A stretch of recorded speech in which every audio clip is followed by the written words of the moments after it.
About sadness/Yudalyong. A person's life seems to be a piece of silk woven with joys and sorrows.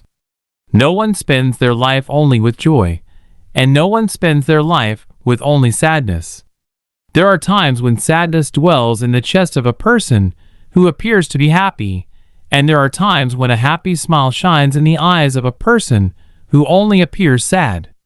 Therefore, when people are happy, they do not become intoxicated by it, nor when they feel sad, they do not fall into despair. I am now looking at the picture hanging in front of my desk. This is a farmer's family returning from the field painted by Gaho.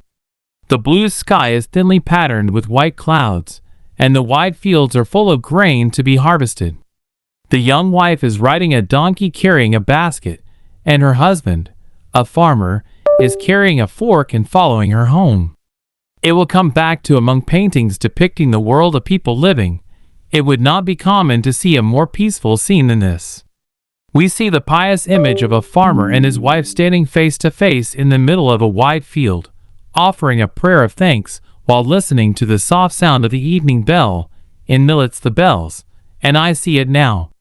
The picture there can feel like the next scene.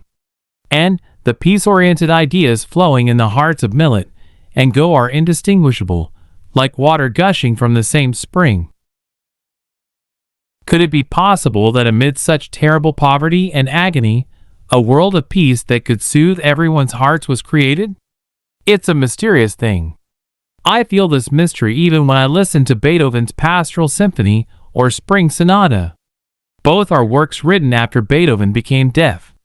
Isn't sadness, or rather sadness, truly the power that allows humans to purify their souls and create a high and clear world?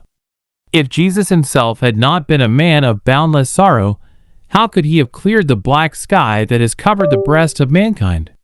Confucius and Buddha are all like that. My youngest son should have been in first grade at elementary school last spring. It already happened 2 years ago. At that time, the child suffered from a very rare childhood disease called kidney tumor. However, he soon underwent surgery and has grown up in good health. But today, I finally found out that the disease had recurred, and I received a truly terrible sentence that there was no cure with today's medicine. As my wife and I left the hospital, holding the child's wrists one by one, it was difficult for him to breathe as the 1,000-pound piece of metal was pressing on his chest. To a child who knew nothing, the tall buildings, floods of cars, and waves of people he had never seen in the countryside were strange and interesting. He had no worries at all. I didn't see his face right away. Not knowing one's last day would easily make a person blind. But also, how fortunate it is. "Dad, shoes!" He pointed to the shoe store. I guess he wanted to wear shoes, so my wife and I went into the store he pointed to, took off his old sneakers, bought a pair of leather shoes, and put them on. The child's eyes shone with joy, as if he had won the world. We couldn't bear to look at his happy face with sad eyes, so we looked at him and smiled. Who knows that today is a truly happy day for him, but a dark, suffocating day for us. The death of his father is called Qianbeng. It means the sky is falling. It was only after my father passed away that I realized that this expression was correct. But today, after hearing the doctor's sentence, I cannot control the sadness that makes me fall 1,000 miles off a cliff. It is worse than 1,000 drops. During the Korean War, 2 children were lost. Now I am experiencing for the 3rd time that the thought of a child's parents is far less than the thought of a parent's child.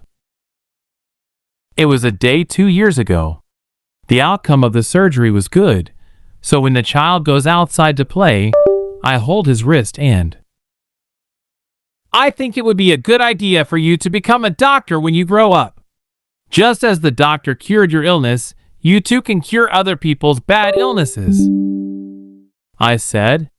He nodded his head, and from then on he told anyone he would become a doctor. This night I can't close my eyes and think about death.